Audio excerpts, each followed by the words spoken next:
Гауһар тас повесті сұлулық туралы ән жазғысы келген композитордың шығармасы. Арақ ішпейсіңдер ма? Иә. Темекі жоқ па үйлеріңде, арақ жоқ па үйлеріңде? Әй, не деген мәдениеттен жұрда едіңдер. Иә. Біздегі бір адамды өлтіріп тастаған сияқты болып көрінді. Ол өлтірмеді ау, оны ұйықтатып тастады. Мүмкін ұйықтатып. Міне, әрбір бала туылған кезде ана қандай эмоция болады, сондай эмоцияда бала туылады деп айтады да. Бірақ бұл жерде Абыштың жауапкершілігі ол жаңағы мен өзінің көз алдында өмір бойы көрген әкесі қатал, тура сол қаталдықтарға жалғастырып кетуім керек. Әйел алған еркек сондай болу керек деген нәрсе қалыптасып қалды деп ойлаймын. Тәрбиелік кітаптар болсын, жаңағы пропаганда жасалған кезде де баланы тәрбиелеуде махаббатпен емес, яғни кеңес одағының азаматын тәрбиелеу керек деген ұстаным болды да. Тұңғыштардың көбісі сондай болатын сияқты. Біз ата-ана болып қабылдай алмайтын сияқтымыз бір жағда. Ананы көрген кезде мен жай ғана машинаның тізгінінде келе жатып жыладым. Неге? Өйткені мен өзімнің өмірімді сол жаңа машинадан көрдім. Әкесінің көзқарасы бойынша бұл өмірді таныған сияқты, тек әкесінің көзқарасымен өмір сүрген не сияқты. Бірақ қана ерте тұруды үйреніп алсыншы адам. Әйел адам, қыз баласы көтенін көтеруді үйренген кезде ол үлкен сенімділік пайда болады.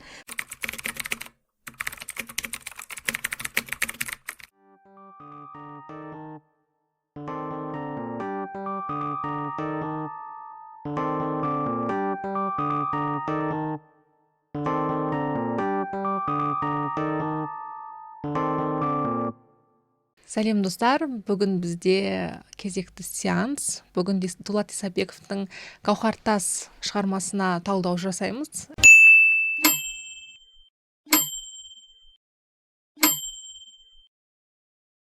Әдетте менің әріптесім Еркежан және Дала заңының жаршысы, Дала заңының насихатшысы, Ахаңның тумасы, Инстаграмның азаншысы деп айтамыз өзіміз, Динара Уалина.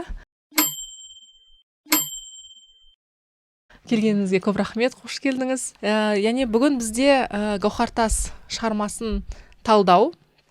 Басында бұл шығармада бірден айтып кете берейік, не бойынша, оқиға желісі бойынша.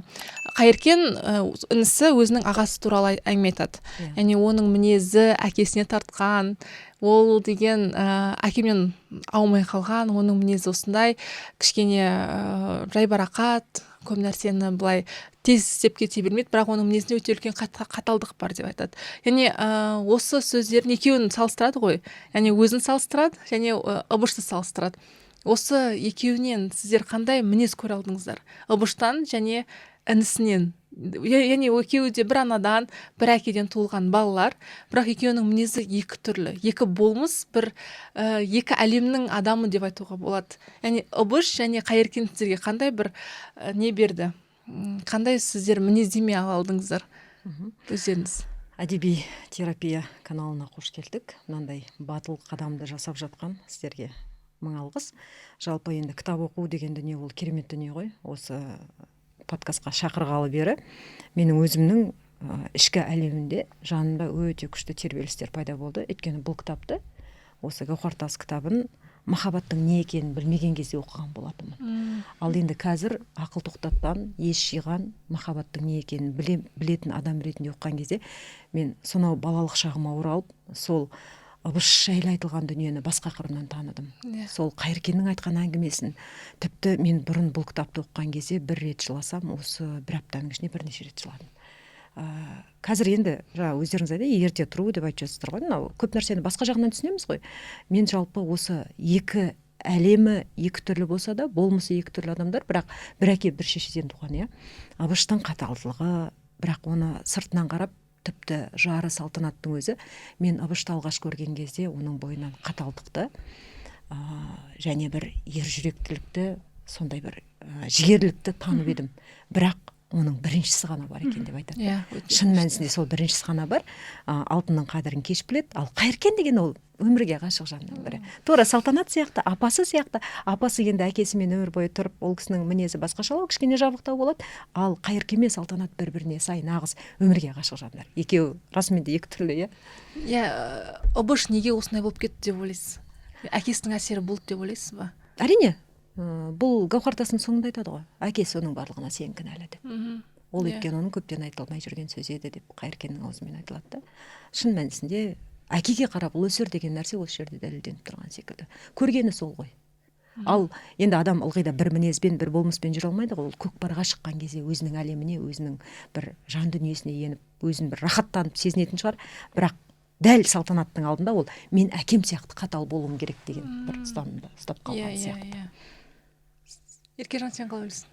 Енді жаңа Динара апай айтып кетті ғой, жаңағы Бұш үшін әкесі авторитет болды да.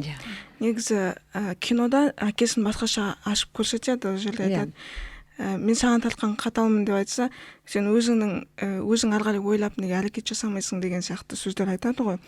Ол жерде мәселе Бұш үшін әкесі үлкен авторитет болып кеткендігі соншалықты салтанатқа, яғни өзі жақсы көріп тұрған әйелге махаббатын, сезімін көрсетсе, ол еркектің әлсіздігі деп қабылдады да. Сол себепті де оның қаталдығы сол жағынан, яғни әкесінен өзін бөлек тұлға ретінде, бөлек ер кісі ретінде қарай алмауынан болды деп ойлаймын. Яғни бір психологиялық тұрғыда айтқанда сепарация болмаған сияқты, әкесімен бірге. Әкесінен сепарация болмаған, яғни әкесінің көзқарасы бойынша бұл өмірді таныған сияқты, тек әкесінің көзқарасымен өмір сүрген не сияқты. Бірақ менің өзімнің ішкі түйсігім мынандай болды да, Бұш өзінің ішкі Бұшын өлтіріп тастаған сияқты болды. Яғни бір, мысалға сол кезде кеңес дәуірінде әсіресе барлығын бір биороботтар жаратқысы келді ғой. Яғни барлық адам бірдей ойлау керек, бірдей жүру керек, бірдей тұру керек деген сияқты. Ал осы кезде әкесі болып, оны қоғам болып, сондай бір ішінде Бұштың мүмкін ішінде бір ақын жатқан шығар. Бұштың мүмкін ішінде бір әнші жатқан шығар, оны білмейміз ғой, бірақ ол соны өлтіріп, ішіндегі ол солай сыртқы бір қоғамның өте бір ыңғайлы бір адамның айналып кеткен сияқты болып көрінді маған. Яғни ішіндегі бір адамды өлтіріп тастаған сияқты болып көрінді маған. Ол өлтірмеді-ау, оны ұйықтатып тастады. Мүмкін ұйықтатып тастады. Есейгенге дейін ұйықтатып тастады. Өйткені осы әңгіменің барысында байқайтынымыз, салтанатты жаңа домбыраны қолына ұстата салып, өлең айтшы деген, сол домбыраны ұстап отырады ғой. Бұрын ұстамайтын еді ғой. Өйткені ол есейген шаққа шейін ұзақ уақыт болды да, салтанатпен кішкене ғана уақыт болған кезде ол өзгерді. Яғни адам өзгереді. Ол орта әсер етеді, қасындағы адамдар әсер етеді. Есейгенге дейін тек қана әкесін көрді ғой. Ол және ол қалыптасқанша, еркек болып қалыптасып келе жатқан шағында, жаңа кім айтқандай, алдындағы прототип тек қана әкесінің рөлі болды. Өлтірмеді-ау, ұйықтатып тастады. Енді оятып келе жатқан кезде салтанат өмірден кетіп қалды. Негізі жаңағы айтқан Бұштың ішіндегі екінші Бұш оянатын еді. Мүмкін. Енді одан кейін бір Қайыркен ұйықтап жатады. Ертеңгісін оқуға кететін болады ол. Сол кезде әкесі келеді, әкесінен бір кішкене бір жылу сөзді естіген кезде жүрегі орнына түседі ғой. Сол кезде де ойлаймын да, сол кезде біздің әкелеріміз демей қой, менің әкемнің әкелері сондай қатал болды ғой. Яғни олардың балаға деген ойы, көзқарасы, тәрбиеге деген көзқарасы мүлдем басқаша болды да. Демек, балаға деген, өзің жарыңа деген балаға қаталдық болу керек деген сияқты. Сондай бір, оларда сондай бір түйсік болған сияқты. Ақпарат да болмады. Және олардың көп өмірі сыртта, жалғыз, қой бағумен өткендіктен, мүмкін салыстырмалы түрде қарайтын да бір үлгі де болмаған шығар. Енді мінез деген, енді дала заңы ол басқа дүние ғой. Уақыт өте келе өзгеретін еді, әйел арқылы өзгеретін еді. Бірақ әкесінің өзі де қатал болғанында бір себебі бар ғой негізі.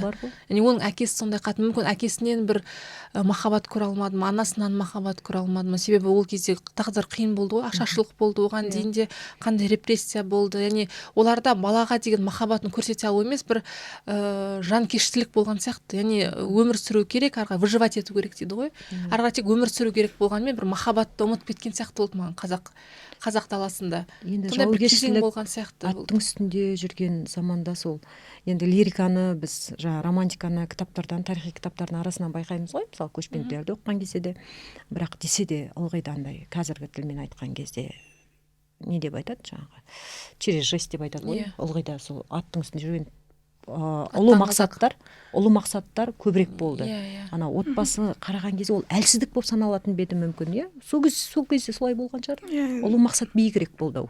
Ол кезде жаңағы кітап 67 жылы жазылған ғой. Яғни Кеңес одағының заманында автордың өзінің бір философиялық көзқарасымен жазылған туынды ғой. Сол себепті де ол кезде негізі Кеңес одағында тәрбиелік кітаптар болсын, жаңағы пропаганда жасалған кезде де баланы тәрбиелеуде махаббатпен емес, яғни кеңес одағының азаматын тәрбиелеу керек деген ұстаным болды да. Сол себепті де жаңағы отбасыда сондай сезім, эмоция ол кішкене соңғы орынға түсіп кетті негізі. Иә, ана бір мынандай не қалыптасты ғой, біз қазақтарда ондай мақал бар ма жоқ па білмеймін енді. Аюды тәртіпке үйреткен таяқ деген сияқты бір не болды ғой. Сондай бір нәрсе бар қазақтардың ішіне кіріп кетті ол нәрсе. Иә, бір қызық сондай бір кішкене сырттан келген бір тәрбиелік бір нелер болған сияқты болды да сол кезде. Яғни ол әкесі келеді, Қайыркен ол кезде ұйықтап жатқан сияқты болады енді. Бірақ ана дударбас қайда дейді ғой. Дударбас деген өзі маған бір әдемі естілді бар ғой негізі. Андай бір еркелетіп айтқан сияқты бір сондай бір айналайын жаным деген сияқты сондай елестетті. Сол кезде де бір әкесіне бір жылулық пайда болды менде. Одан кейін сен барып қойды қарай қойшы деп не қылады. Сол кезде де яғни бұндай бір үлкен іс-шаралар деп айтам әлде бір мәселелер, шешімдер үлкендер арасында ғана болу керек. Яғни кішкентайлар тыңдамау керек деген сияқты бір не жатты ма, мен түсінбедім. Мүгізде бірақ кімде Қайыркенде бір үлкен жігіт болып қалған кезі ғой негізі. Өскелең, 14-15 жасар, 16 жасар кездегі ғой. Сол кезде Қайыркен бір кішкентай бала сияқты сыртқа шығарып, енді үйлену деген бір ұят нәрсе емес қой, баланы сыртқа шығарып өздері шешім қабылдайтындай деп соны ойладым. Неге оны сыртқа неғып тастады екен деп. Ата-ананың көзіне біз әлі баламыз ғой, мүмкін әлі бала. Менің ойымша ол жерде және әкесі Ыбыштың тұйықтығынан мүмкін сөйлемей қалатын шығар, мүмкін ол үйленгісі келмейтін шығар, мүмкін соны айта алмай қалатын шығар Қайыркеннің көзінше деген. Мен соны ұқтым. Әйтпесе Қайыркен естімесін деген емес, өйткені келгеннен кейін айтады ғой апасы, үйленетін болды деп. Сол Ыбышты кішкене әкесі, енді әке балаға сыншы ғой, қанша дегенмен оның мінезін, қалпын, болмысын жақсы біледі. Сондықтан ол кісі сол жерде Ыбышты көбірек қорғаған сияқты. Мүмкін. Сөз айтады ғой, сен кемпірдің қызын алуға айтсаңшы енді деп, сол кезде жарайды деген жақсы деп отыр ғой. Ona не жаманшылық көрінді. Жамандығын ешкім жаманшылығын естімедік қой. Таң қалдым да сол кезде. Оның тіпті ондай ойы да жоқ қой оның, демек. Оның өзінің бір мына қызды алам, мынандай болса отбасым деген сияқты бір өзінің бір несі де жоқ та, әлемі дейді ғой, өзінің бір көзқарасы да жоқ сияқты, елестетуі де жоқ. Ол одан кейін сол шешіледі, екеуі үйленетін болады. Тіпті ол сол күні баратын да білмейді ғой. Қайыркен келіп, ұмытып кетеді. Қайыркен келіп, бүгін ба не деген сияқты. Ол тіпті үйленуге оны бір үлкен мән беріп тұрған жоқ. Иә, ештеңеге жарайды, бір үйлену бір көкпарға барып келген сияқты болып, иә, керек, жарайды, ары қарай отбасын құру керек деген сияқты ғана бір оймен, әкесінің айтқан несімен ғана үйленген сияқты болып көрінді. Бірақ ол әкесінің осы жерден сен қарсы емессің ба деп сұрайды ғой. Сен айтсаңшы, аузың бар ма, қарсы емессің ба деген сияқты. Бірақ ол жарайды деп өзінің бір несін келтіре салады да, үйленсек үйленеміз деген сияқты. Одан кейін жарайды, үйленеді екеуі, той болады. Өзінің ағасын танымай қалып, бір әдемі суреттейді ол кезде. Бірақ сол кездегі Қайыркеннің ішкі несі, сол кезде бір не болады ғой, келіннің бетін ашу деген сияқты. Сол қазір кішкене, бір кішкене бір ашама-ашпай ма белгісі болып қала ма? Бір кішкене қызықсыз бір қызық болып қалды да маған, түсініксіз болып қалды. Өз сол бұрында бізде қайын ашатын. Менің кішкентай кезімде есімде әйтеуір қайынысы былай ұстап тұратын нені, жаңағы орамалын, сосын қайынысы ашатын әйтеуір. Қазір ондай жоқ қой негізі, Қазір енді асабалар ғой көбінесе. Қазір асабалар ашады. Беташарист дейді қазір. Беташаристер ашады. Сол кездегі қайнысының ашуы негізі не мағынаны білдіретін болған? Жоқ, мағынаны білдіретінін білмеймін, бірақ сол жерде айтады ғой, мыналардың барлығы кібіртіктеп жаңағы баса алмай тұр. Сол үшін айтатын адам жоқ. Қане өзің айтшы деп ауылдың әйелдері сөйтіп айтып жатады ғой. Сенің өлең шығаратының бар еді ғой. Енді ол жерде беташартты көрінген даладағы адам қашқызбаған ғой. Екі ауыз сөздің басын қосып сөйлей алатын, әркімге сәлем салғыза алатын, сол келінге бір нәрсе айта алатын адамдарға ашқызған. Сол бүкіл жігіттердің ішінен, енді жас жігітке ашқызған ғой. Жас жігіттердің ішінен, сол ауылдың жігіттерінің ішінен Қайыркенді таңдалуының себебі ол туралы адамдар білген. Өлең айтатын, өлең шығаратын, естіген. Енді жеңгелер оны айтып жатырған. Сондықтан бұл жерде өзі сөз сөйлей алатын адам қашқысы да деп ойлаймын. тағы да айтады ғой, комсомольская свадьба сияқты жасамадыңдар ма иә, дейді. иә. Сол кездің өзінде біздің қазақтардың кішкене ойының кішкене өзгере бастауы, біздің құндылықтарымыздың кішкене былай ауыса бастауын да байқауға болады да. Яғни сендердікі ескілік, қоя беріңдер, біз енді жаңа бір комсомольская свадьба жасаймыз деген сияқты жастардың да арасында бір идеологияның еніп кеткен. Иә, енді келе белең жатқан алып бар еніп ғой. кеткен, дәстүріміз, салтымызды ысырып жатқандығының бір белгісін енді нақты көрсетеді бұл жерде автор, өте күшті көрсеткен. Иә, бір андай оны бір жамандау емес, бірақ сонда да былай келтіріп кеткенін айтып өйткені қорқытты ғой кезде. Тіпті енді кішкене алға қарай жүретін болсақ, жаңағы анау кім еді ауылға келіп құдыққа мотор орнатып шалғанда айтады ғой, арақ ішпейсіңдер ма? Темекі жоқ па үйлеріңде, арақ жоқ па үйлеріңде? Әй, не деген мәдениеттен жұрда едіңдер. Сонда біздің қоғамымызға, біздің халқымыздың ішіне жаман әдеттердің өзін мәдениет деген атпен бүркеп әкелмекші болғандар. Қазіргі біздің қасіретін тартып отқан дүниенің қалай әдемі кіргенін байқауға болады. Әдемі кірді ол. Өте бір сондай халықтың санасын улау арқылы, сән арқылы, бір мәдениет арқылы кірді. Сондықтан бұл жерде енді көп дүниені айтуға болады, әрине. Иә, соны айтайын деп мен ең үлкен соны қатты акцент қойғым келді, соны келген кезде. Яғни автор әдемі келтірген ғой, мотор жасайды, сосын сендерде арақ бар ма? Қойшыларды жәшікпен алып келетін тұр ғой. Сендер не деген маған неден мәдениеттен жұртайым таң қалдым да. Мен басында мән берген жоқпын. Кейін осы енді бір саналы шағымда оқыған кезде мен дір ете қалдым соны оқыған кезде. Яғни сол кезде мәдениетті болу, үйін дастарханыңда арақ болу керек, немесе бір сондай бір шылымдар болу керек. Сол кезде сен бір қоғамның алды боласың деген сияқты бір үлкен идеологияны, үлкен бір идеологияны келтірген да осы жерде. Демек сен, яғни нелерде бұрында аузына құяды деп бірдеңе айтатын еді ғой. Бұл қарусыз жасалған соғыстың жеңісі ғой. Яғни сен ішпесең бізден бірге, сен бізді демек сыйламайсың деген сияқты. Сөйтіп қазақтың көп біздің әкелеріміз бен жас адамдар көп ішіп кетті ғой негізі. Ары қарай не бола қалған жоқ, қалай болады.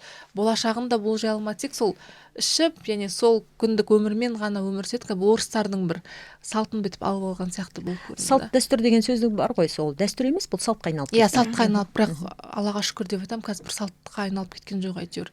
Қазір біздің кішкене болса да жастардың арасында болсын, бұл нәрсені кішкене жойылып бара жатқанын әйтеуір байқауға болады негізі.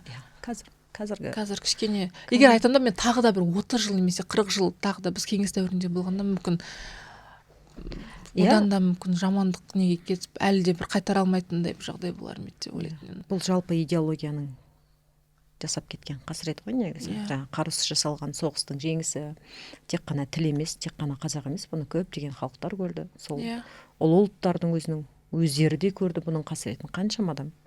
Енді идеология әлі күнге шейін өзінің зардабын шеккізіп жатыр, жаңа өзің айтқан әкелеріміз ішіп кетті деген, ол салтқа айналып кетті, ол қалыпты жағдай, ол тренд болды, ол кәдімгідей сәнге айналып кетті. Сен оны жасамасаң, сен елдің артындасың, сен мәдениетсізсің, сен дұрыс емес адамсың деген болды ғой. Иә, содан кейін кім салтанат үйіне енеді, үйіне келген кезде бір олардың өмірінде бір күнделікті мысалы бір күйбең тіршілік басқаша болып көрінеді оған. Себебі салтанаттың өмірлік көзқарасы басқаша болды оның. Ол әдемілікті көре алатын болды. Ол мысалға бір шөп көретін болса, ол шөптің ішіндегі басқа нәрселерді көре алатын болды да, мысалы. Яғни сол үйге бір рең келтірген сияқты, оның анасы да бақытты болды. Қайыркенің өзі бақытты, атасының өзі жұмсарды деп айтады ғой салтанат келгелі. Бірақ Абыш неге Абышта кішкене өзгеріс негізі пайда болған сияқты. Сонша жыл сондай бір қатал болып келіп, бірден енді өзгеріп кете алмайды ғой, бірақ сонда да бір Абышқа да бір кішкене бір көлеңкеге бір сәуле түскен сияқты бір не болған сияқты ол көрінді. Әрине берді ғой, бірақ бұл жерде Абыштың жауапкершілігі ол жаңағы мен өзінің көз алдында өмір бойы көрген әкесі қатал, тура сол қаталдықтарға жалғастырып кетуім керек. Әйел алған еркек сондай болу керек деген нәрсе қалыптасып қалды деп ойлаймын. Сонымен соны ары қарай алып кетті да. Әрине ол кейін түсінді, жаңа моланың басында отырған кезде барлығы өте аянышты. Сол нәрсе ғана Абыштың қаншалықты өзгергенін суреттеп береді ғой. Бірақ басында өте қатал. Тіпті салтанат ұрсып жүретіні, ұрып жібергені, жаңағы ұрып жібергеннен кейін салтанат ашуланып, ызаланып, жаңағы кішкене ренжіп жүрген кезде қой айдауға жібересіз, қой іздеуге жібере салатыны. Содан бүкіл пәле сол қой іздеп барып моланың ішіне жатқаннан басталады ғой. Алдына кет, айтасың ба? Айтып кетейін дегенім жаңағы осы повесть жазған кезде Дулат Исабеков айтады, салтанаттың атын мен бірден қойдым дейді. Өйткені мен сол өзі күшті сипаттайды бұл Гауһар тас повесті сұлулық туралы ән жазғысы келген композитордың шығармасы деп өзі солай сипаттама берген да. Яғни сұлулық туралы, махаббат туралы, өмірге құштарлық туралы бірден салтанат болу керек оның аты деп бірден қойдым дейді. Ал Ыбышты сол сұлулықты көре алмайтын, сезімін бере алмайтын адамның образы ретінде алдым деп көрсетеді да, автор тұрғысынан алып қараған кездегі айтып жатқаным ғой. Және де бірақ сонда да Ыбыш өзгерген жоқ деген нәрсе мен ойлаймын жаңағы отбасы туралы, отбасы деген түсінік туралы сауатсыздығы деп Ыбыштың. Өйткені қазірде де бар ғой ол үйлену керек деп қосылады, қыз іздеп жүрмін, үйлену керек деп. Осы повестте де солай да, ата-анасы айтты, үйленбейсің ба деп. Үйленетін уақыт болыпты ғой, үйлене салайын деген сияқты. Яғни отбасы не үшін құрады, не үшін басқа адамды қасына алып, сол үшін жауапкершілік алу керек. Ондай жаңағы түсінік ода болған жоқ. Сол себепті де ол бірден түсінген жоқ, және де роман деп повестің соңында ғана өте кеш түсінді да оны. Иә. Ойнайды кіммен, Ыбышпен ойнағысы келеді, Ыбышты бір күлкіге айналдырғысы келеді, ашуландырғысы келеді, бір жылы негізі. Сонда да еркелік көп. Ыбышта кішкене былай істегісі келеді, бірақ сонда да бір жібермей тұрған сияқты болды да. Ойнағысы келеді, оған бірдеңе айтқысы келеді, бірақ сонда да сені молдаға оқыту керек, кетші бар деген сияқты. Есің дұрыс па деген сияқты сондай бір. Сонда да салтанаттың ренжімейтініне мен риза болдым да. Сонда да бір оның мінезін ол қабылдаған сияқты. Ол Ыбыш осындай, жарайды, мен оны қабылдадым, мен арқайда мен оны... Бірақ деп айтады ғой, ертең көресің, атын өзі әкеп беретін болады маған. Ертең осы бар бақыттың, ал мен енді бақытты іздемеймін дейді, мен ол бақытты қолдан жасап аламын ары қарай деп. Өте бір күшті әңгімелер айтылды. Салтанаттың өмірге деген көзқарасы, өмірге деген ғашықтығы. Жалпы жаңа Дулат Исабеков енді мықты жазушылардың бірі ғой, біз осы шығармалармен өстік, жалпы мына екі адамда екі түрлі болмысы бар, екі әлемнің адамын бір повестқа сыйғыза алғаны. Жалпы ол кісінің өзі екі туған күні, екі есімі бар, бір өліп бір тірілген, сондай бір өзінің тағдыр жолы осы бір Гауһар тасқа тура салып қойғандай ғой. Екі адамды бірдей суреттей алуды, өзінің бір жаңа өмірбаянын оқыған кезде, бұл кісінің тағдырын оқыған кезде, ол кісінің жаңа интервьюларын, әңгімелерін тыңдаған кезде, жазған естеліктерін тыңдаған кезде түсінесің. Өте керемет сипаттай алған. Енді жаңағы бір үйде тұратын 4-5 адамды екіге бөледі. Біреуі позитив, біреуі кішкене негатив болмаса да бір қаттылау жағын көбірек көрсетеді. Сол кезде ол кісінің жаңа екі туған, мен өзі бұл кісінің кішкентай бір кезінде оқыған кезде бұл кісінің туған күні 20 желтоқсан, және екінші туған күні 20 қазан. Мен 20 желтоқсан менің де туған күнім да. Сол кісіден бұл кісіні кәдімгідей өзі шығармаларын оқып, жақсы көріп тыңдайтын, өзім бір кәдімгі үлкен мен үшін үлкен авторитет жазушы болған кісінің бірі да, балалық шағымнан бері келе жатқан. Сол кезде жаңағы екеуін қатар сипаттағаны маған өте қатты ұнады. Енді күн мен түн, жарық пен қараңғы, сәуле, ана кім екеуі қосылған кезде апасы енді кішкене бір үшінші жақта қалып қояды, апасы да өте жақсы адам, бірақ Қайыркен мен Салтанаттың қосындысы бір керемет әлем, екеуінің бірін-бірі ұғатындығы, өлең оқитындығы, махаббатын айтатындығы, бір-бірінің сырын жасырып, тіпті екеуінің көлеңкесі қатар келе жатқан кезде, сен мені итеріп жібердің, сен мені сыйғызбай қойдың, неге мені құлап бара жатқанда ұстап қалмадың деген әңгіме барысы жазылған өте керемет. Енді адамның бір қазіргі уақытта, дәл қазіргі біздің әлемімізде жетпей жүрген дүниені осы бір ғана повестің ішінен тауып алуға рахаттанып отыр оқисың. Мен 2 рет оқыдым ғой осыны, басқаша алдындағы демек түсінгенім басқа болған. Әртүрлі эмоцияда оқыған екенмін да мен оны. Және мынандай нәрсе бар, мен психологияда бір оқып қалдым, бір үлкен білікті маманнан. Әрбір бала туылған кезде ана қандай эмоция болады, сондай эмоцияда бала туылады деп айтады да. Демек, ол кезде үлкен балалар көбінесе жауапкершілікті алатын, сондай бір басқаша бір қаталдау болады бәрібір дейді. Себебі оның ішінде ата-анасы былай внушать етіп тастаған дейді ғой. Сен деген осындай болу керексің, сен алды болу керексің, сен келген бауырларыңа бір Жауаптысың. жауаптысың деген сияқты бір алдыңғы арба қалай жүреді солай ары қарай болады деген сияқты бір үлкендерге бір шектен тыс көп жауапкершілікті артып тастайтын сияқты болады да маған. Ал содан кейін оларда сондай бір нәрсе қалыптасатын сияқты болады. Иә, жаңа өзің айтып отырған дүние ғой, мен сол тұңғыштардың бірі. Иә, сіз тұңғыш. Жүгі ауыр. Бәріне Еркежанда тұңғыш. Иә, бізде анандай, мен бір күні мына Алтын Орда базарынан келе жаттым. Алтын Орда базарынан келе жатсам, машинада енді тізгінде келе жатырмын. Алдымда бір газель машинасы келе жатыр. 4 дөңгелегі бар, екі жағы қисайып кеткен, бір жағына қарай. Іші сырты толған, жеміс жидек тиіп алған, әрең келе жатыр. Түтін атқылап, әрең келе жатыр. Ананы көрген кезде мен жай ғана машинаның тізгінде келе жатып жыладым. Неге? Өйткені мен өзімнің өмірімді сол жаңа машинадан көрдім. Өзіме керекті, керек емес жүктің бәрін артып алып жүре береді екен. Бауырларым бар, соңымнан ерген 6 бауырым бар, өзіміз жетеуміз. Әке шешеңді ойлайсың, ұлдың да қызметін, еркектің де, әйелдің де қызметін бірге атқарасың. Бірақ сол бір ситуациядан кейін, сол бір картинадан кейін менің өмірім өзгерді. Тура осы жерде жаңа өзің айтып отырған, біз бала туғаннан кейін сен үлкенсің, сен жауапкерсің, сен мыналарды бақ, осыларды қара деп қонаққа кеткенде соған тапсырып кетіп қалады, иә. Сен бесіктен белің шықпай жатып, сен шешенің рөлін атқарып кетесің, әпкенің рөлін атқарып кетесің. Одан бөлек жаңа ішке түскен кезде, құрсаққа бала біткен кезде ананың эмоциясы, өзің айтқан психологтардан оқыдым дедің ғой, ананың эмоциясы өте қатты әсер етеді деп ойлаймын. Неге? Өйткені ол жаңа Ыбыштың әкесі сияқты қатал деп отырмыз ғой. Жап-жас қыз бір жігітке келеді. Ол қатал. Ол сенің анаңның бауырынан, енді ол кезде тым ерте шыққан ғой қазақ қыздар, иә, тұрмысқа. Анаңның бауырынан енді ғана ажырап, оңды солыңды ажырата алмайтын жағдайда сен келесің де біреуге әйел болып келесің. Ол еркек саған құшағын ашып, жаным, күнім деп еркелетсе жақсы ғой. Еркелетпей жаңағындай өзінің махаббатын да білдіре алмай, бір ілтипатын білдіре алмай, мейірімін көрсете алмай, тек қана түнде төсекте жылулығын көрсетіп, ал күндіз қабағын түйіп жүретін болса, ол қаншалықты қиын. Ол кезде сенің құрсағыңа бала бітсе, сенің бүкіл эмоцияң әрине соған беріледі. Сондықтан бұл жерде Ыбыш кішкене жертва деген нәрсені қалай айтушы едік? Зардап шегуші, құрбан бала ретінде де. Тұңғыштардың көбісі сондай болатын сияқты. Әзірге ана махаббат оянғанша, бала пайда болғаннан кейін еркектің да жүрегі келмейді, жібейді, мейірім оянады. Тура ол жағдайға жеткенше, бірақ ол бірінші бала бәрібір сол махаббат, сол мейірімсіз өмірге келгендіктен де сондай болады. Я кішкене анасының, әйелдің өзі де былай бетіп жүреді ғой. Ана отбасыға сіңіп кету керек. Ана отбасымен бір не болып кету үшін де үлкен стресс қой негізі адамға. Екінші отбасынан бару де негізі үлкен стресс.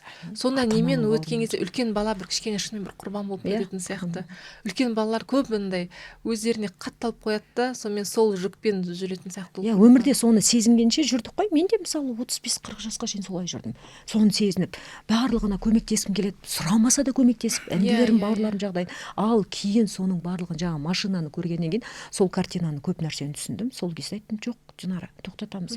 Осы жерден бастап сен бақыттырақ боласың. Сен әлдірек, сен күштірек боласың өзің үшін. Бауырларың үшін емес. Сепарация деген нәрсені мен сол кезде түсіндім. Тек қана әке шешеден емес, үлкен үйдің тұңғыштарынан да сепарация болу керек. Соны жіберген кезде олардың өмірі өзгерді. Мен соны қазір парақшамда да отырған кезде қыздарға да үйдің тұңғыштары болса, мен аяйым. Тіпті қазір құрбыларыма барған кезде қарап отырасың ғой, 3-4 баласы бар құрбыларың үйіне барған кезде үлкенге өте көп жаңағы бір талаптар қойылады. Сол кезде айтамын, ең болмаса бір кешке қарай бір кәмпит артық берші ана қызыңа. Ол кішкентай 8-9 жасар қыз, ол мәңгіге есінде сақтап қалады. Оның ертең өмірінің жақсырақ болуына бір кәмпит әсер етуі мүмкін. Бір нәрсені айтып, қызым, сенің ақылың бар ғой. Жүр, мен саған мынаны алып берейін. Жүр, екеуміз шай ішіп келейік. Жүр, екеуміз бір кафеге барып келейік деген жай ғана бір кішкентай бір көңілді бөлу керек. Иә, үлкендерді шынымен, мысалы мен өзім 2 қызым бар. Үлкенім эмпат та, кішкене менің көңіліме қарайды, әкесінің көңіліне қарап, сөйтіп жүре жалтақтап, кішкене менің сол кездегі эмоцияма қарай ол әрекет жасайды. Екінші қызыма бәрібір. Ол сен ашылып тұрып, қатты неғып тұрсаң да оған бетіңе қарайды да жүре береді. Сонда ойлаймын да, демек менің түскен кезіңде дүниеге келген қызым. Үлкен қызымда, демек мен әлі де сондай бір жалтақ етіп, ана енеңнің бір жалтақ етіп, күйеуіңе бір жалтақтап жүрген кезде туылған бала, демек эмоция сондай болды да. Ал екіншісіне кішкене болса уже былай бәсеңдей бастаған кезім. Екінші қызымның эмоциямды көремін сол кездегі. Демек маған бәрібір болатын сол кезде. ну бала неған кезде мен жұмыспен жүрдім көбінесе, өзіммен өзім жүрдім да. Екінші қызым да сондай, оған өзіне комфорт болса болды, жүре береді. Үлкен қызым да кішкене жалтақтау, енді соны піскен, үйренген, махаббатын бермесе де тартып алуды үйренген ананың баласы. Обыш солай ғой, енді өзіміз қазір соған келіп тұрмыз ғой. Соны айттым да, сол кезде де ойладым да, мен екі бала ата-ана болып қабылдай алмайтын сияқтымыз бір жағда. Яғни әр мысалға 5 бала 5 түрлі деп айтады ғой, 5 саусақ бірдей емес деп. Сонда да біз баланың болмысын қабылдай алмайтын сияқтымыз. Яғни әкесі де сөйтеді ғой, сен ана бір әңгімесінде бар ғой, сен біреуің тек қана көкпарды ғана ойлайтын бір сылдырсың, екіншісің тек ашумен мініп өзімнің болмысын, өзім тек қана өзім болсын деп айтатын. Екеуі былайша екі түрлі адам. Сонда да соны әкесі қабылдамай тұрды. Ол осындай Алланың берген бір мінез осындай деген сияқты қабылдамай, тек қана менің ойлаған балам болса деген сияқты. Ата-анада да бар емес пе? Қазақта жалпы кең таралған бір дүние деп ойлаймын. Жақсы болса маған тартқан, жаман болса нағашысына тартқан, шешесіне тартқан деп. Бар сондай. Содан кейін кімнің агрессивті болғанын да мен соны көремін да, бұштың агрессивті болған. Яғни ол өзіндегі ішкі нәрсесін ұйықтатып тастады да, өзінің ішкі бір былай шыққанда айтады ғой, бір келеңсіздіктер дей ме, әлде екі бір альтер эго жүреді дейді ғой, ішінде екеуі бір соғысып жатады да, ал сол соғысының не істерін білмегеннен агрессияны көрсететін сияқты болып көрінді. Яғни кімнен Салтанаттың сондай бір әдемі болып, сондай бір өмірге құштарлығын ол көре алмайтын сияқты болды маған. Қалай айтса болады, соны сезіне алмайтын сияқты. Неге мен сезіне алмаймын деген сияқты ішкі агрессиясы болды ма, әлде сондай бір өзін мүмкін түсіне алмағандықтан сондай агрессия бүйтіп көрсетті ма деп ойлаймын да. Оның да сондай агрессия берілуінің бір себептері бар ғой. Ол жайдан жай ондай нәрсе болған жоқ қой негізі. Бар ғой. Әрине көп. Мысалы оны қалай неған көрсетпейді да? Психологиядан түбімен қазып бір түсініп алады ғой. Біз қазір енді көп нәрсені білетін оқырман ретінде қарап отырмыз. Ал бұрынғы оқырман болған кезімізде бұны түсінбедік қой біз қазір. Енді есейген сайын, келген сайын енді өмірлік тәжірибеміз бар ғой, қазір басқаша қабылдап соны жасамауға тырысып жатырмыз да. Содан кейін кімге Салтанат нені алып кетеді ғой, түлкі қуам деп па, атын алып кетеді. Сол кезде де оның сонда қорықпайтындығын айтамын да, оның батылдығын айтамын да. Қалай қорқып, мысалға былай жатқан бір қыз болатын болса, мен қорқатын едім мысалға еркек. Ол жерде жанның қалауы үстемдік танытып тұр да. Өйткені ол жерде біз ылғи да, мен мысалы ерте тұруды айтамын, таңертең серуендеуді айтамын, табиғатқа қарауды, жаңбыр қар болса да жүріңдер деп. Жалпы бізде екі түрлі азық болады, біреу тәннің азығы, біреу жанның азығы. Жанның азығын біз бермеген кезде ол үнемі даусы сыбырлап қана шығады. Ол сөйлемейді, бірақ ол үнемі сөйлеп тұрады, бірақ біз оны естімейміз. Тәннің азығын беріп, тәнді семірте береміз да, жаңағы көрсем, білсем, естісем деген дүниелерді бермейміз. Ал Салтанаттың жанның азығын сол жерде көріп қалып анау есік алдында тұрған, ерттеулі тұрған атты көрген кезде ол өзіне ұстай алмай қалды. Өйткені оның жаны соған аш болды. Ол үйінде еркелеп өскен қыз ана жерге келген кезде қанша Абыштан қаталдық көрсе де, ол Қайыркенмен сөйлесетін еді ғой. Қайыркенмен сөйлесу арқылы оның үміті өлмеген, оның жанының азығын ылғи да былай бермесе де алыстан көрсетіп қана жүрген болатын. Ал мына жерде атты көріп қалды да, жаңа малақайымен қысқа тонын кие салып, алдынан шыққан бетте Құдайдың өзі оның алдына қызыл түлкіні кездестіреді. Түлкіні кездестірген бетте астында тұрған ат, ол үйреніп қалған адам, ол сол жанның қалауымен ары қарай кетті. Ол кейін тіпті оның ұратынын, оған ұрсын деп ұратынын күткен жоқ айне. Ұрса берсін. Бірақ кейін ол маған бәрібір атын өзі әкеп беретін болады деген алдына қойған арман мақсаты, қиялы, өзінің қолдан жасап алған бақытты өмірі оны елтіп алып кетті ары қарай. Айтады мен бір сергіп алдым дейді ғой. Ол соған маңыздырақ болды. Бәрінен биік болды. Содан кейін Абыш қатты ашуланады ғой соны көрген кезде. Оны ұрып жүр. Міне осы жерде Абыштың өзіне соны рұқсат бере алмайтындығы көрінетін секілді. Яғни мен соны істеп жүріп, мен рұқсат бере алмаймын, сен кімсің деген сияқты сондай бір не болған сияқты болды. Мысалға айтады ғой, егер сен психологияда бар ғой, егер сен белгілі бір адамды ұнатпасаң, демек ол сенің ішіңде ол бірдеңе бір көрінбейтін нәрсе бар соның ішінде деп айтады ғой. Сенімен кездесіп тұр оның сол мінезі, сол триггердеп тұр дейді ғой. Сондай сияқты көрінді маған. Яғни ол жайдан жай ол қатты агрессияға берілген жоқ, ол ат үшін істеген жоқ ол. Яғни Салтанаттың сондай бір батылдығын қабылдай алмаған сияқты болды, еркіндігін қабылдай алмаған сияқты болды. Өйткені ол өзін өлтіріп тастады ғой, яғни ұйықтатып тастады ғой. Яғни сондай бір не болып, содан кейін Қайыркеннің әрекеті де, егер сен адам маңызды болатын болса мен оны қазір бауыздаймын жарып деп. өлтірейін деп, Иә. атты жарып өлтірейін Сол деп кезде шақырады. әкесінің айтқан сөзі ғой, Еркежан есіңде ме? Әкесінің айтқан сөзі. Өзінің әйелі өзі біледі. Иә. Сол ертең де кезде сенің мен әйелің. мен сол кезде мүлдем бір жаман болып қалдым, шын айтсам. Яғни сол кездегі адамдардың түсінігі, демек ол әйел бір зат сияқты болды, өзінікі ғой, өзі білет не істесе де. Яғни әйел бұл адам емес, әйел бұл сол адамның меншігі деген сияқты бір сондай бір не болып қалды. Яғни екеуі ұрсады, ұрады, өзінікі өзі білет деген сияқты. Сен кішкене жастаусың ғой, сол үшін солай қабылдап тұрсың да. Ал енді мен қазір оны олай қабылдаған жоқпын. Мен шын мәнісінде оны дұрыс деп қабылдадым. Ол кісінің айтуын, басуын, әрбір сөзін мен оны тіпті кеше отырып 2-3 рет қайталап оқыдым. Негізі өте дұрыс нәрсе. Араласпа. Жоқ, араласпа дегенде мен түсіндім, яғни оны жақсы Ер мен қайтарды. әйелдің өзінің проблемасы. Ол екеуі ұрсады, бірақ бәрібір табысады. Солай айтып тұр ғой. Ол нәрсенің ол жерде негізі дұрыс жағы, менің көзқарасымен қарағанда дұрыс жағы өте көбірек. Әрине ол қазіргі қоғамда өршіп тұрған проблемаларға тарапынан қарайтын болсақ, әсіресе соңғы уақыттардағы біздің әйелдік ішіміздегі қазір бір нүктелеріміз басылып тұр. Біз ашулымыз қоғамға, қоғамдағы еркектерге ашулымыз. Біз олардан басқа нәрсені күтеміз. Үйдегі еркегімізді тәрбиелеуге тырысып жатырмыз. Сондықтан ол жаңа сенің ішінде триггерить етіп тұрғаны ол да қалыпты жағдай.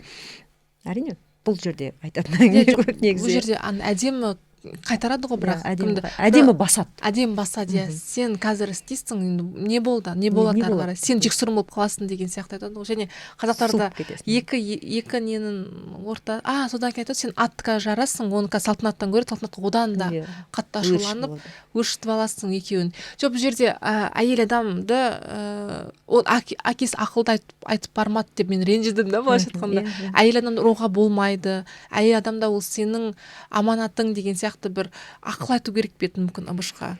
Олай жасама деген сияқты бар ғой бір. Бұл жерде әңгіме Ыбыш емес, Қайыркен мен әкесінің арасында болып тұр ғой. Негізі повестің ішінде Ыбышпен екі ортада әңгіме кеткен. Мен ана жерде ойладым былай деп. Мына повестің ішінде осы жерде Дулат атамыз барып Ыбышты соқса ғой деп әкесі ше. Әкесі сойылмен соғып сол бір жетіспей қалған секілді. Біздің дәл қазіргі қоғамдағы проблемаға ол біз сөйтіп ойлап тұрмыз. Сол жетіспей тұр. Сол болған кезде біз әкесін мүлде басқа кейіпкер ретінде қабылдаймыз. Мен сондай бір нәрсе күттім да, Ыбышты мүмкін ұрсады ма, немесе бір ұрса, біздің айызымыз біз рахаттанушы едік. Себебі бұндай нәрсе істеуге болмайды деп көрсету керек еді деп ойлаймын да. Яғни ол айтады ғой әкесі, не Ыбыш қайта әйелін былай ұстай алады бір жұдырықта. Ал сен егер үйленсең, ертең бір орысқа, шашы келте бір еркек сияқты біреуге үйленесің да, ары қарай бізді шешең те ұмытасың, біз те ұмытасың деген сияқты бір. Сөйтіп қорқамын деп. Ата-ананың бір не сияқты бір қорқынышы деймін әлде. Үкім шығарғаны ма? Үкім шығарғаны, иә, балаға. Сонда сол кезде мен ойымша бір баланы бір намысына тию арқылы тәрбиелеп алғысы келді ма деп ойлаймын да. Ол да тәрбиенің бір түрі. Иә, бір не ғой, манипуляция ғой балаға. Сен сондай болма деп арқылы намысына тию арқылы ондайлықтан тыю деген сияқты бар ғой. Сондай болып көрінді маған. Әкесінің сондай көп не. Бірақ енді мына жерде мен анасы туралы айтқым келіп тұр да. Мен анасының міне вот ене мен келіннің арасындағы махаббат, ене мен келін арасындағы байланыс міне осындай болу керек деген сияқты көрсеткісі келген сияқты. Бірақ ол кезде ене мен келін арасында бұндай қатты проблема болған жоқ қой қазіргі. Проблемалар болған жоқ, өйткені ол кезде келін басыбайлы, сол келінмін деп келеді. Қазіргідей емес, қазіргідей ішіме сыйған бала, сыртыма да сияды деген әңгіме болмайтын. Қазіргідей телефонмен күнде хабарласпайтын, бүкіл сол үйдің ішкі саясатын сыртқа шығармайтын деп ойлаймын. Сондықтан да шығар. Және бұл жерде жаңа Қайыркен бір әдемі суреттейді ғой. Ауылдың басқа кемпірлері құсап салтанатты келін демей, апам бірден салтанат деп атап кетті деп, иә. Осы бір ауыз сөзбен әдемі суреттеп тастаған. Демек, анасы өз қабылдап тұр ғой, мына үйдің адамы, осы үйдің адамы деп қабылдап тұрды. Ал егер келін десе, сен демек белгілі бір жерден келген адамсың деген сияқты бір сатыс қой былайша айтқанда. Ал ана өзімнің адамым деп, өзінің қызын атағандай, өзінің балаларын атағандай атымен атайды да мысалы. Ол кезде жаңа айттыңыз ғой, жаңа ішкі саясат сыртқа шығармай нетеді. Сыртқа шығаратын басқа адам жоқ қой жерде. Бір отбасы ғана енді алады, бір отбасы ғана тұрады. Негізі жаңағы Салтанат қайтыс болған кезде, жоқтаған кезде де бір ауыз сөзімен айтады ғой. Жарқырап келіп біздің отбасымызға күн болдың ба десем, Құдай-ай бір көрсетіп жоқ қылайын дедің ба деп сол типтес бір жоқтаумен айтады ғой. Анасы да негізі кім Салтанат типтес адам болған ғой. Ол да бір ұйықтатып тастаған сияқты болып көрінді маған. Ол күндіккен әбден. Әкесінің сондай нәрсе, сондай несін баса алмады да, ол ондай бір мүмкін ішінде де бір сондай бір мотивация болмаған шығар, оның мүмкін ол сонымен көнді ме екен. Әкесінің көп өзгергендегі түрі ғой. Енді былай қарап отырсақ, әкесі дәл кезінде, жас кезінде дәл Абыш болған сияқты. Енді қазіргі соңғы босаңсыған кезде күлетіні, салтанат сенің келіншегіңе деп Қайыркеннің келіншегіне арнап қып-қызыл бөрік тіккен кезде әдемі екен, тілеуіңе жете гөр қарағым деген сөзді айтудың өзі Абыштың кейін қартайған кезде де сондай болады ау деген бір үміт сыйлайды ғой. Иә. Негізі әкесі де сондай қатаң болған сияқты кезінде, бірақ сол көп өзгерген түрінің өзі сол анасының арқасы ғой, бәрі мүмкін. Өйткені психология айтады ғой, егер екі жұп қосылса, мысалы екі түрлі екі жұп қосылса, бір-бірінің энергиясын алады деп, яғни біреуі сондай ашушаң болса ол басылады, біреуі сонда не болса ашуға кетеді. Бұл жерде ұлы құдіреттің де өзінің есебі бар ғой. Енді біреу су, біреу от. Ол қалыпты жағдай. Заңдылық, өмірдің заңдылығы солай болады. Содан ол ұрғаннан кейін Салтанат мүлдем басқаша, кішкене болса да өзгеріп кетеді. Несі бұрынғыдай бір кіршіксіз таза, бір күлкісі жоқ болып кететін сияқты болып көрінеді. Реніш қалып қояды ішінде. Сол ренішін қанша осы күнге дейін мысалы жақсы адамның ашуы шай ұрамай кеткенше де болды. Бірден ұмытып кетіп күле салып күлкіге айналдырып бәрібір мен жеңем деп сондай бір позитивпен өмір сүріп жүрген болатын болса, сол таяқ жегеннен кейін ол кішкене жабылады. Тура сол сәтте қой жоғалады. Қой жоғалған бетте сол анау барып келіп айғайлайды, не істеп отырсың дым бітірмей, сен де барып бір жағынан қарасаңшы деген кезде кенет шығып кетеді, ерексіп шығып кетеді. Ол соны Қайыркен түсіп соңынан іздеп барған кезде ол әрине баратын жері жоқ, қайта сол моланың ішіне кіріп, соның ішіне енді ұйықтап кетеді. Сол кезде Қайыркен келеді. Содан бастап ол неден жүрек ауруынан шошып қалады. Яғни жүрек ауруының өзінде де бір үлкен мән жатқан сияқты. Яғни депрессия болды ішінде, ол қалай көрсеткенмен ішінде қанша оның не жатыр, қанша күйзеліс жатыр ғой, оның сол жүрек ауруына қолдан жасалған жүрек ауру сияқты болып қалды да. Ол жаңағы ұратын күткен жоқ қой. Сондықтан сосын айтатын сөзі бар ғой, бақытты қолдан жасап аламын деп айтып жүреді да, бірақ ол бақытты екі адам бірге істеу керек қой деп айтады кейіннен Қайыркенге. Сол бір кішкене үміт сөнген сияқты бір сол сөзінен байқауға болады. Яғни мен ғана әрекет ете беремін ба, Абыш неге тас болып қатып қалды деген сияқты. Кинода да аты Тастан ғой, из камня деген сияқты. Қайыркеннің өзіне де айтпай ма жаңа, ол ана өзінің орындалмай қалған арманын, жүзеге аспай қалған жоспарын Қайыркеннің болашақ келіншегінен көреді ғой. Соны көз алдына елестетіп, соған тіпті бөрік тігеді. Соған мен оны тіпті сенің көрмеген келіншегіңді құшақтап сүйгім келіп тұр, сүйікті боламыз, бәріміз де мынау өзгереді деп кәдімгі Қайыркенді сол бір әлемнің ішіне енгізіп жібереді ғой. Ол сонда өзінің жасай алмаған дүниелерін сол Қайыркен мен болашақ келіншегінің арасына енгізіп қояды. Өйткені Абышпен екеуінің ортасында орындалмай қалған дүниелер. Енді өте тәтті бір сәттерді оятады, иә. Ол өзі де бір аспанға кетіп бара жатқан сияқты болып елестетеді ғой. Қалай тамақ жеп қойғанын білмей қалып, сондай бір көжені тауысып қойғанын білмей қалады. Сондай бір эмоция да болады ғой. Сосын кімге Абыш екеуі домбырасын тартқан кезде бәрі күледі ғой сол кезде. Апасы да күледі, өзі де күледі. Абыштың өзі. Сол кезде Абыштың кішкене бір өзгеріп келе жатқан, жұмсарып келе жатқанының бір несі көрінді маған. Иә. Егер бұрынғы Абыш болатын болса, домбыраны лақтырып жібереді, немесе домбыраны тастап қойып бір кетіп қалар. Қайыркен өзі кіріп келген кезде керемет суреттейді ғой, домбыра ұстап отыр деп. Иә, ол таңғалысын жасыра алмай қалады. Демек, бәрібір де қасындағы адам әсер етеді деген мағынаны ғой бұл жерде. Күйеуі мен әйелі болғандықтан ол бәрібір қанша дегенмен де бір-бірінің жақсы жағын алып, неге біраз уақыт өтіп кеткеннен кейін күйеуі мен әйелі бір-біріне қатты ұқсап кетеді.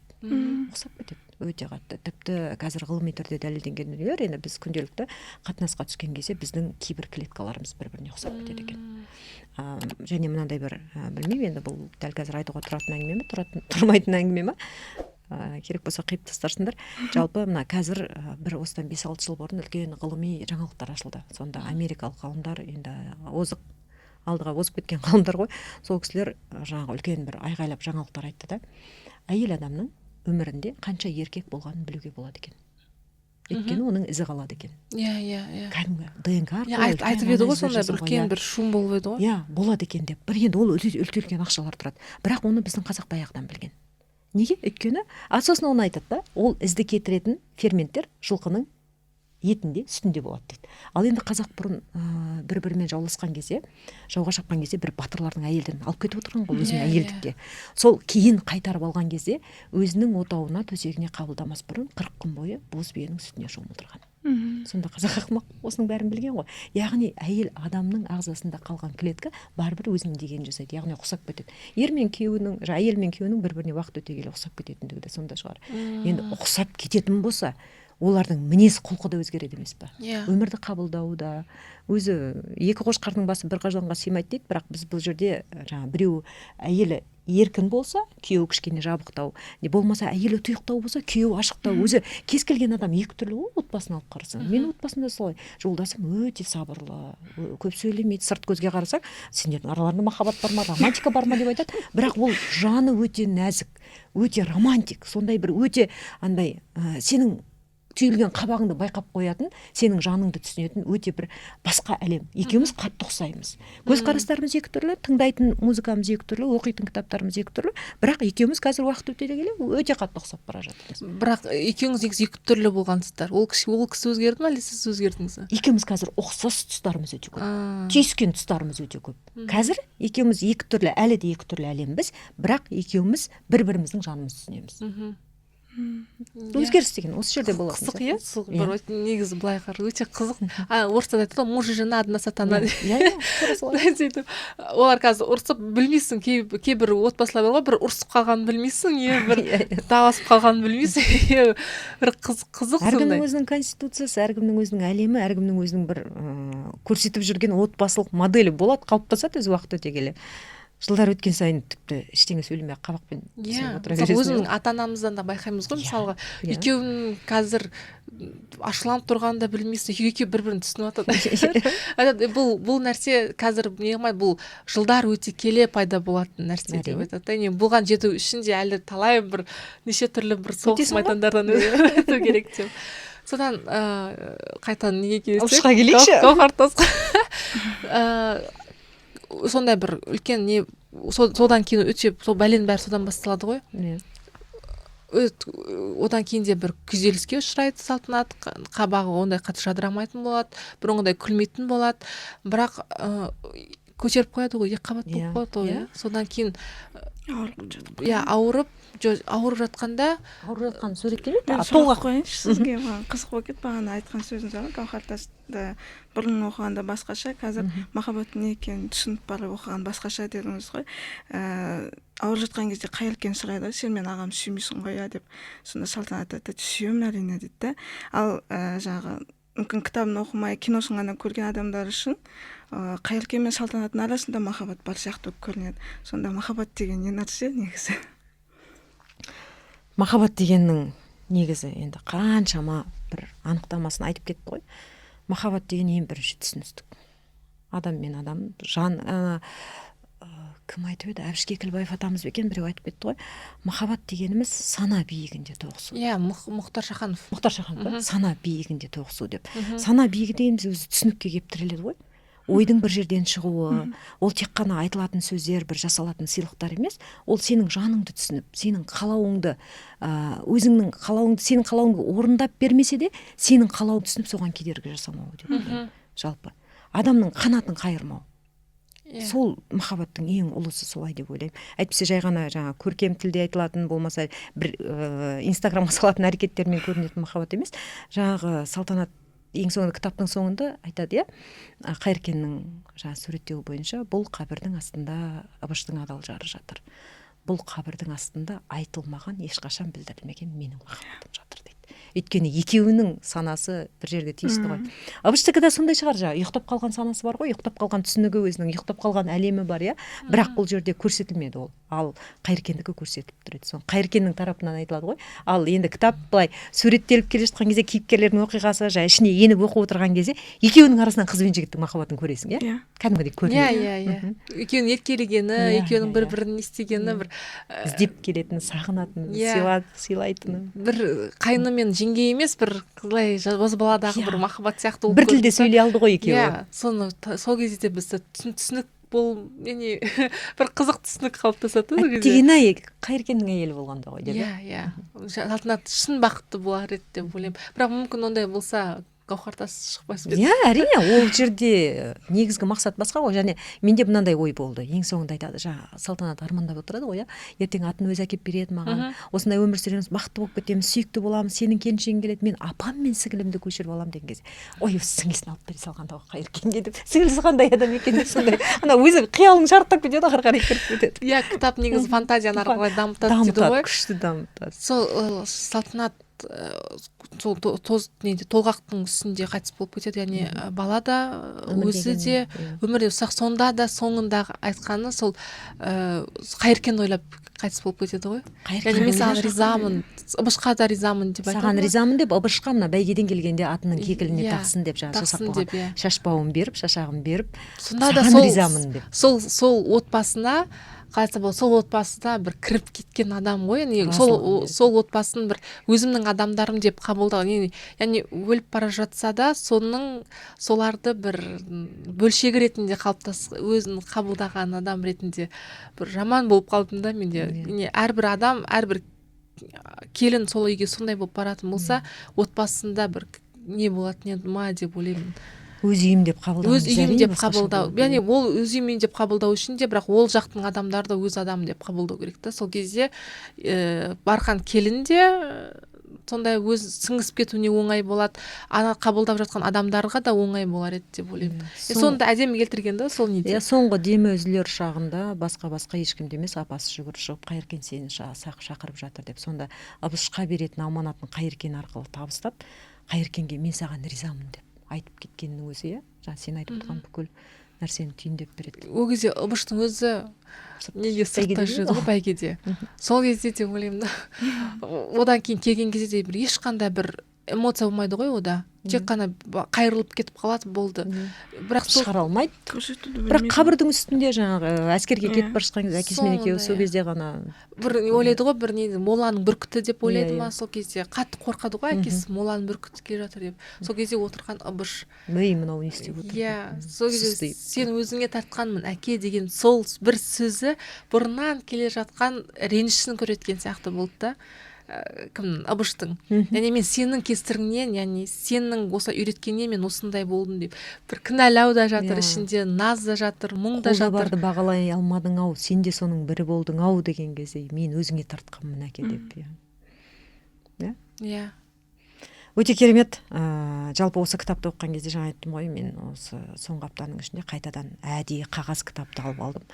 Соны оқып ішіне кіріп бір балалық шағыма, ауылыма, сол бір әлі оянбаған махаббат, бірақ өмірден жаңағы Салтанаттың прототипін қабылдап алып өзімше Салтанат сияқты боламын деп. Қазір осы Салтанатқа да мен үлкен алғысымды білдіремін. Өйткені менің есейген шақтағы өмірімде кейбір қиындықтар қарамайды, бәрібір деген сөзді көбірек айтуыма да әсер еткен кейіпкердің бірі болды. Сендерге де көп рахмет. Бұрынғы сезімдерге қайтадан оралтып, бір адам өткен шағына жақсы сәттерге оралған сайын ғұмыр жасы ұзарады дейді ғой. Осы кітаптарды оқыған сайын, біз ертеректе оқыған кітаптарды қайтадан соның ішіне еніп оқыған кезде шынымен де өмір басқаша бола бастайды. Бір дәл қазір шешілмей тұрған проблема болса, соны да шешіп тастайсың. Мен жалпы өмірімде сөйтіп. Бұл да бір эмоция сыйлайды ғой негізі адамға, басқаша бір қалай айтса болады, бір ерекше бір әсері болды да. Мен кеше оқыған кезде мен ұйқым ашып кетті, тағы да бір оқығам ғой, жатар кезде тағы қандай мүмкін болады деген сияқты. Бірақ Салтанаттың бұл сіздің айтып жүрген, мен соны оқыған кезде мен сізді елестеттім. Яғни сіздің Салтанаттың ішкі жан дүниесіндегі болып жатқан нәрсені сіз айтып жүрсіз ғой. Яғни әдемілікті көре біліңдер, күліп жүре алыңдар деген сияқты. Мен содан кейін сізді таңдағаным ғой. Иә, мен жалпы ерте тұруда ғана емес, ерте тұрған кезде әйел адамның көңілі басқаға емес, өзіне толатын. Сосын, сен жігітіңнің басқа қырларын көре бастайсың деп айтам. Қатаң мінез емес, сен оған кезінде былай ғашық болғансың. Мен осы әңгімені, сиқырлы таңда айтылатын әңгімені қыздар парақшасында да айтамын қазір. Қыздар парақшасында кәдімгідей ашық қойып, ол жақта тек қана қыздар отырады, ашық қойып Аны А, Бны Б деп айтамыз. Өте күшті нәтижелер келіп жатыр. Шын мәнісінде әйел адам өзінің ішіндегі қуатты сезінген кезде көзі жанып жүреді. Көзі жанып жүрген, өзіне көңілі толып жүрген, махаббатқа толып жүрген, мейлі ол күйеуінен дәл қазір сол махаббат алылмаса да, өзінің ішіндегі өліп қалған, ұйықтап бара жатқан махаббатты оятқан сайын, ол ертең күйеуіне де соның барлығын бере алады. Бала шағасына да, айналасына бере алады. Біз өмірді өзгерте аламыз. Өйткені Құдай бізді, әйел адамды ерекше бір күшпен, ерекше бір ішімізге сырды да барлығын салып берген ғой. Біз нәзік әлембіз. Нәзік бола тұрып біз өте мықтымыз. Сондықтан әйел адам өзінің әйелдігін ұмытпаса, өтірік мықтылық, ойбай деп жаңағы кеуде керіп жүрген мықтылық басқаша, ал нәзік бола жүріп, әйел бола жүріп, еркектің жанында әйел бола жүріп, кәдімгі барлық болмысыңды аша жүріп әйел болу ол мүлде басқаша. Әйелдің өзіне көңілі толу керек. Көңілі толу сол Құдайдың заңдылықтарын орындаудан басталады ғой. Уақытымен ұйықтау, уақытымен тұрау. Мен жалпы қазір өзіме осы әйел әлемінің әдемілігін дәлелдеу арқылы көптеген өзгерістерге қол жеткіздім. Мен соны ғана насихаттап жүрмін. Сіздің ойыңызша салтанат не істеу керек еді? Салтанат. Яғни мысалы ыбыршы бар келіншектерге, салтанат айтады ғой. келіншектерге. Ой ғой бұл жерде. Менің бір түсінгенім. Ол жаңа Қайыркенге бір айтып отқан әңгімесін айтады да, мен ұзақ өмір сүретін сияқтымын. Бірақ кейде қарасам, өмірім қысқа болатын сияқты. Бірақ екіншісі дұрыс ау дейді. Ол өзінің таңдауы. Ол оны таңдап қойды, өмірінің қысқа болатын. Иә. Таңдау еркіндігі кез келген адамға беріледі. Тағдырдың ұзақтығы Құдайдың қолымен жазылады, бірақ таңдау еркіндігі әрқашан. Менің миымдағы ойлар, менің жаңа тіпті қазір ғылыми түрде дәлелденген нәрсе, адам өлуге уақыты болмайтындай өмір сүру керек. Алдына қойған мақсаты жылдарға емес, биыл 5 жыл, 2 жыл емес, 10-15 жылдарға шейін. Мен 70 жасымда мынандай, мен 80 жасымда, 90 жасымда деп. Менің мысалы 90 жасымдағы Динараның планы бар. 90 жастағы туған күнін тойлап отқан Динараның жоспары бар. Мен Құдайдан соны солай мақсатымды жазу арқылы, елестету арқылы сұраймын. Мен Құдай ұзақ ғұмыр бер деп сұраған жоқпын. Енді ары қарай көрерміз, бірақ бұл жерде Дулат Исабеков өте күшті көрсеткен салтанаттың таңдауын. Бірақ менің өмірім қысқа болатын секілді деп. Яғни әр адамның өзінің өмір сүруін барлығын Алла тағала таңдап бергізіп қойған ғой негізі. Сол үшін бүкіл тіршілік иелерінің ішінде ең жоғарғы адам жаратты. Санам. Таңдау деген өте бір Алланың берген бізге бір үлкен нығметі ғой негізі. Қалай неғылсын, бірақ салтанатта сондай, менің де сондай көзқарас пайда болды. Сол кезде кеше оқыған кезде салтанаттың өзі өмірі сол өлімді тілеп алған сияқты болды. Қысқа болатын секілді деп. Иә, өзі де бір сондай бір өлімге дайын болған сияқты болып көрінді маған негізі. Жалпы салтанаттар не істеу керек еді деп ойлайсыз? Ойын өзгерту керек пе деп ойлайсыз? Салтанаттар енді бұл жерде кітаптың желісі бойынша да айтатын болсақ, бүкіл өмір тек қана қарадан тұрмайды. Ыбыш бар жерде Қайыркен бар. Мейлі ол сенің туған қайның болмаса да, бұл өмірде қазір ақпараттық дамыған заманда салтанаттардың жанында Қайыркен деген өте көп. Тағы да басқа салтанаттар бар. Салтанаттардың бәрі бақытсыз емес. Бақытты салтанат тауып алу керек. Өзімнің алдыма бір маяк ретінде қойып, соның өміріне қарай тырысып. Өзгермейтін адам жоқ, өзгереді. Өзгереді кез келген адам. Абай атамыз айтады ғой, өзгермейтін адам өзгермейді деген адамның тілін жередім деп. Өзгереді адам кез келген адам. Оған өзіңнің қаншалықты жаның ауырып тұрса да, жүрегің ауырып тұрса да, мен қазір өзім жасайтын енді техника мынау деп айтады ғой, амал, әдістерім, әрекеттерім бірі бар. Бір жаман ой келіп қалған кезде, түңілген кезде, депрессия, стресс, бір сатқындық көресің болады ғой енді өмір болғандықтан. Сондай кезде мен өзіме былай деп көрсетемін. Динара, сенің өмірің бір-ақ рет. Сен уайымдауға, стресске түсуге, депрессияға, қайғыруға құқың жоқ. Саған өмір бір рет беріліп тұрған кезде, сенің артыңнан ерген қазір қаншама халқың бар, өзіңнің отбасың бар, өзің барсың, сен өзіңді өзің сүю керексің. Сен өзіңнің сүріп жүрген, айтып жүрген дүниеңе, сүріп жүрген өмірің сәйкес болу керек деп. Өзіме сондай мотивацияны беремін, өйткені өмірдің бір-ақ рет берілетінін түсіндім. Мен бұл өмірге екінші рет келмеймін, қарыз қалған сандыққа салып қойған өмірім жоқ. Сондықтан кез келген салтанатқа айтарым, Қайыркен істеңіздер. Ол сіздің күйеуіңіз болу міндет емес. Қайыркен арқылы Ыбышта сені жоғалтқаннан кейін өзгерді ғой. Сен жоғалғаннан кімнің несі кетті? Жылады, жақсы жағын айтты, моланың басында Ыбыш отыр. Ешкімнің өмірі жақсы жаққа өзгеріп кеткен жоқ. Сен қалдың қара жердің астында. Бірақ сен тірі болған кезде көп нәрсені, одан да көп нәрсені өзгертеді. Сондықтан түңілмеу керек. Өзіңе бір жақсы прототипті ұстап алу керек та, өзіңе үлгі болатындай соған қарай тырысу керек. Ал тырысқан нәрсеге Құдай береді, менің оған көзім жеткен. Аллаға кішкене бір қадам жасайтын болсаң, саған 10 қадам жасайды деп айтады ғой негізі. Айтады ғой, дәлелдеуге болады. Қадам жасауға әйелдер бір көп сылтау тауып алады да, сонымен жылап отыра бергенді жақсы көреді көп. Жай ғана ерте тұруды үйреніп алсыншы адам. Әйел адам, қыз баласы көтеруді үйренген кезде, ол үлкен сенімділік пайда болады. Біз тілек тілеген кезде, тілек тілеуге уақытың бар ма, ерте тұрмасаң? Жоқ. Тілек тілеуге шамаң да жоқ, ұятың да жібермейді, бетің де жібермейді. Ал біз ерте тұрамыз, мен 3:40-та оянам. Мен далаға шыққан кезде мен тілекті еркелеп жүріп тыңдаймын. Біреудің үйіне мысалы, енді келінмін ғой, көмектесіп, сол ойдың тойын бастан аяқ атқарсам, мен ол тойға есігін теуіп кіремін. Тура сол сияқты таңертең ерте тұрған кезде мен кәдімгі есігін теуіп кіріп, Құдайдың үйінің тілек тілеймін. Ұялмай тілеймін. Мен анау миға сыймайтын тілектердің барлығын тілей беремін. и Құдайға шүкір көп тілегім орындалып жатыр. Себебі сіз әрекет жасап жатсыз ғой ол нәрсеге. Иә. Біз жай ғана өзіміз еш нәрсе жасамаймыз, бірақ бір нәрсені күтеміз. Ғажайыптар жоқ бұл өмірде. Бұл өмірде заңдылықтар бар, тұрақтылық заңдылығы бар. Тұрақты түрде жасалған әрекеттер міндетті түрде нәтиже береді. Мейлі ол жақсы болсын, мейлі ол жаман болсын. Күнделікті ұйықтап, өзіңді депрессияға түсіріп, стресске түсіп, өткенді қайта-қайта ойлап, бұлыңғыр болашағыңа қарап жүрген кезде біз нағыз осы жағымызды ұмытып кетеміз. Ал осы жақта жасайтын нәрсеміз тек қана әрекет. Әрекет жасаған кезде жақсы әрекеттер жасасақ, әдетте мынау жақсы нәтиже беретін әрекеттер, олар оңай емес. Олар белгілі бір шыдамдылықты, күнделікті тұрақтылықты, өзіңді оятуды, қинауды талап етеді. Мейлі ол спорт болсын, мейлі ерте тұру болсын, мейлі зиянды тамақтардан бас тарту болсын, барлығы оңай емес. Ал тәтті, қазіргі әрекеті өте тәтті, дүниелердің нәтижесі өте ауыр. Ауыр салмақ, ауру, кедейлік, депрессия, апатия кете береді. Бүкіл депрессияның түп тамыры, стресстің түп тамыры әйел адамның рак ауруларына шалдығуы. Басқа вариант жоқ. Ауру болам десең, дәл қазір жата бер, сол қалпыңда, мен бәріне солай деп айтамын. Ал сау болам десең, өмір сүруді кәдімгі толыққан түсінем, жақсы өмір сүрем десең, қазір тұру керек. Бәрі өзіміздің қолымызда.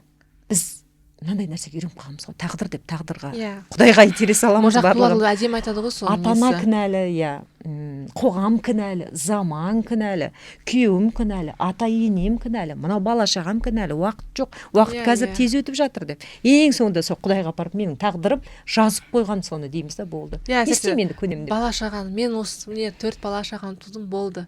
Осыларды қарауым керек қой деген сияқты бір сылтау, бір әдемі сылтауды істеп қоямыз да, сол балалардың артынан тығылып отыра береміз, осы күніміз осынымызге шүкір деген сияқты. Негізі қызық, бірақ ыбыштарға не айтатын едіңіз сіз? Ыбыштарға? Ыбыштарға да сол ғой. Формула біреу-ақ, өмірдің бір-ақ рет берілетінін түсіну керек. Кейін өкініп, қолда барды алтынның қадірі жоқ деп отырғанша, қазір ақпараттың заманы, бізге оңай, өте оңай өмір сүру. Біз өте керемет заманда өмір сүріп жатырмыз. Еркек болсын, әйел болсын, мейлі жай ғана сен оқымай ақ қой, кітап оқымай ақ қойшы, бірақ YouTube бар ғой, YouTube'ты қарайсың, қолыңда телефоның бар.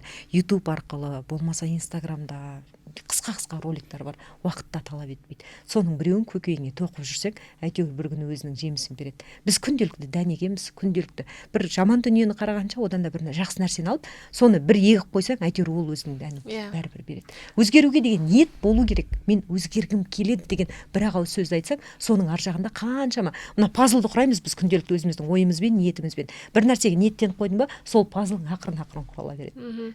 Өзгермейтін адам болмайды. Содан гауһар тас деп не үшін қойылды бұл шығармаға? Неге гауһар тас? Гауһар тас енді менің ойым, жалпы кез келген топыраққа батып жатқан тастың ішінде гауһар болуы мүмкін. Бірақ оны егеп, қашап, жақсы ювелирдің қолына түссе, зергердің қолына түссе, ол оны тани алатын адамның қолына түссе, ол гауһар тасқа айналады. Танымайтын адам сол жерде бірақ теуіп ары қарай кете береді. Менде де соны гауһар тас деген біздің тілде айтқанда бриллиант қой негізі.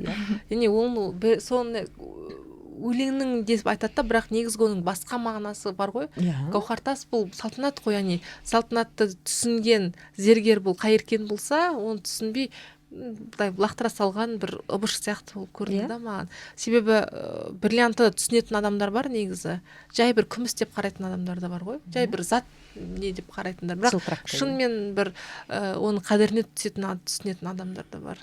Мен балалық шағымда гауһар тас, неге гауһар тас деген не екен деп таба алмағам. Түсінбегем. Осы жолы оқып бастаған кезде бірден қайтадың. Гауһар тас деп көбісі ойлайды екен, гауһар деген қыз туралы деп. Сондайда мен көп комментарийлар оқыдым да, онда көбісі гауһар деген мен қыз туралы деп айтып жүрсем, оказывается басқа бір не екен ғой деген сияқты. Бір сондай қызық. Жалпы осындай кітап оқу, кітап талдау адамға не береді деп ойлайсыздар?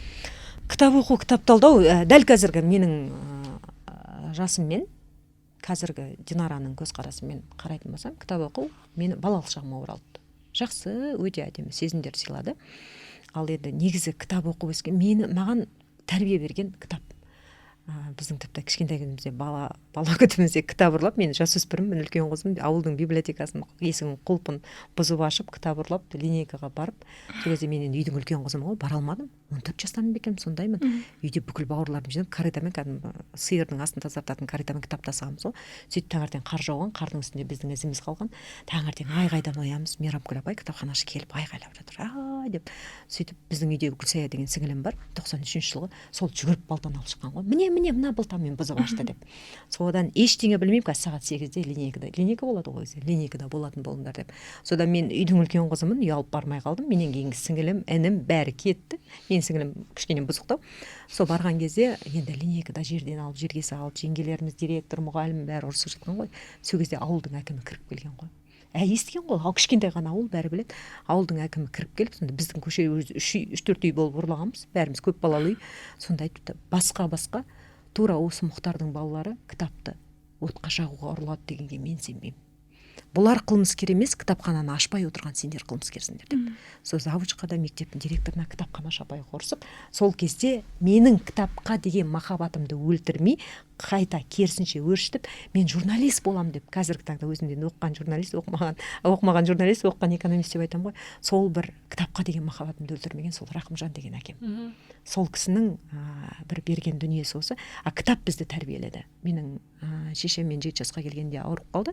Әкем енді ол кезде кәдімгі заманның тоқырау кезі, сол арақ ішті, бізді былай отырып, былай болыңдар деп тәрбиелеген жоқ.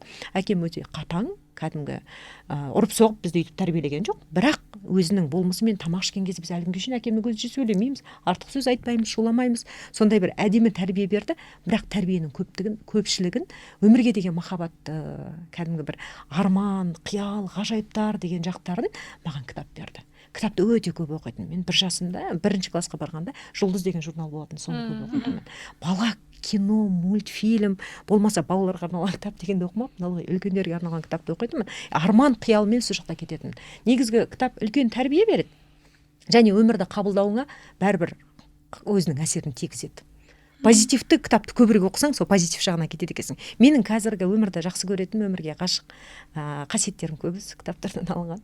Мен тәрбиешілерім бүкіл қазақтың жазушылары деп айтамын ылғи да. Ергежан, сізге не берді кітап? Қандай эмоция сыйлады сізге? Дәл осы жалпы кітапты? соңында, Гауһартас. Салтанат пен Қайыркеннің образы арқылы автор бізге өмірге деген құштарлықтың кереметтігін жеткізді деп ойлаймын. Жаңа соңында Ыбыштың моланың қасында отырып, әкесі мен бауырын таңғалдырды арқылы ізгіліктің ізсіз кетпейтін, яғни қолда барда алтын қадірі жоқ екенін кітап арқылы оқырман ойландырып отыр да, мысалы үшін. Сондай бір әдемі әсер берді. Және де бір айта кеткім келеді, аргентиналық бір жазушы бар, Борхес деген. Сол кісінің сөзі бар. Көп адам өзінің әр жазған кітабымен мақтанады, ал мен әр оқыған кітабымен мақтанамын деп. Және осы Динара апайдың мысалында сондай бір әсерлеп отырмын да, тыңдай бергім келеді екен сізді. Жаңағы кітаптан алған әсеріңіз, ойларыңыз, сезімдеріңіз өзгеруі оның балалық кезіңізден. Соның бәрі біз үшін де және бізді көретін көрермен үшін де қызықты болатынына мен әбден сенімдімін.